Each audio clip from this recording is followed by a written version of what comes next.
एक दिन वो घर से निकलती है। आज तो बहुत तेज भूख लगी है।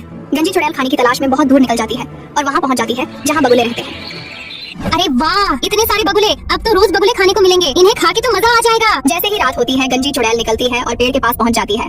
फिर ऊपर चढ़कर सोते हुए बगुले को पकड़ लेती है और वहाँ से भाग जाती है। अब वो रोज रात को चुपके से किसी सोते हुए बगुले को पकड़ती है और उसे लेकर अपने घर की तरफ भाग जाती है। सभी बगुले गंजी चुड़ैल से परेशान हो गए थे और सोचते थे कि उससे कैसे बचा जाए। वो मेरे पति को उठा के ले गई। हमें जल्दी कुछ करना होगा, नहीं तो वो सबको पकड़ के ले जाएगी। क्यों ना हम उसके घर को आग लगाते? नहीं नहीं, हमें कोई और रास्ता निकालना होगा उस गंजी चुड़ैल से बदला लेने का। मेरे पास एक तरकीब है जिससे गंजी चुड़ैल से हमेशा के लिए छुटकारा मिल सकता है। जंगल के बाहर एक महल है। वहाँ की रानी के पास एक मोती का हार है जो उन्हें जान से भी प्यारा है। हम उसे चुराएंगे। सभी बगुले उस पर हंसने लगे, लेकिन उसने सभी को नजरअंदाज किया और महल की ओर उड़ गई। रानी सोने से पहले हार उतारकर मेज पर रख देती थी। बगुला चुपके से अंदर आई और हार को उठाकर ले गई। वो हार लेकर अपने घर की ओर उड़ गई। उसके दोस्त ने पूछा, तुम इस हार से गंजी चुड़ैल को कैसे सबक सिखाओगी? बस तुम देखते जाओ मैं क्या करती हूँ। उसने हार में से एक मोती निकाली और महल के रास्ते में रख दी। फिर उसने गंजी चुड़ैल के घर के रास्ते में एक मोती रख दिया और आखिर में वो हार लेकर गंजी चुड़ैल के घर में रख दी। रानी जब सोकर उठती है तो उसे वो हार नहीं मिलता तो वह रोने लगती है और राजा से हार ढूंढने के लिए कहती है, तुम परेशान मत हो, मैं राज्य के सारे सैनिक लगा दूंगा तुम्हारा हार ढूंढने में। राजा अपने दरबार में सभी सैनिकों को आदेश देता है कि वे पूरे राज्य में रानी का हार ढूंढें और 2 सैनिकों को जंगल में हार ढूंढने के लिए भेज देता है। सैनिक जैसे ही महल से बाहर निकलते हैं उन्हें एक मोती मिल जाती है। अरे ये तो रानी के हार की मोती है। थोड़ा आगे जाने पर उन्हें एक और मोती मिल जाती है। देखो, एक और मोती रानी के हार की। हम सही रास्ते पर हैं।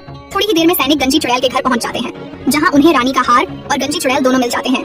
वे गंजी चुड़ैल को पकड़ कर ले जाते हैं और राजा के आदेश पर उसे जेल में बंद कर देते हैं। सभी बगुले उस बगुले का शुक्रिया करते हैं और खुशी से नाचने लगते हैं।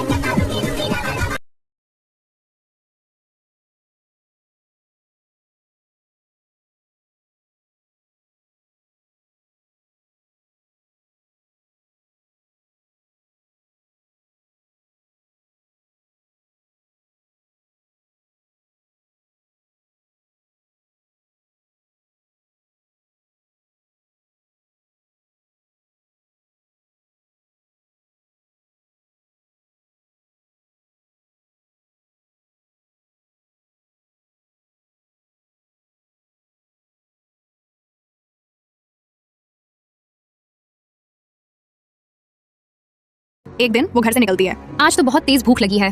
गंजी चुड़ैल खाने की तलाश में बहुत दूर निकल जाती है और वहाँ पहुँच जाती है जहाँ बगुले रहते हैं। अरे वाह, इतने सारे बगुले! अब तो रोज बगुले खाने को मिलेंगे। इन्हें खा के तो मजा आ जाएगा। जैसे ही रात होती है, गंजी चुड़ैल निकलती है और पेड़ के पास पहुँच जाती है।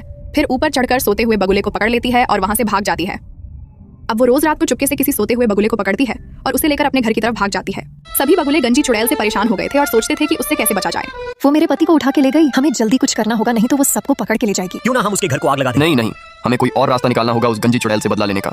मेरे पास एक तरकीब है जिससे गंजी चुड़ैल से हमेशा के लिए छुटकारा मिल सकता है।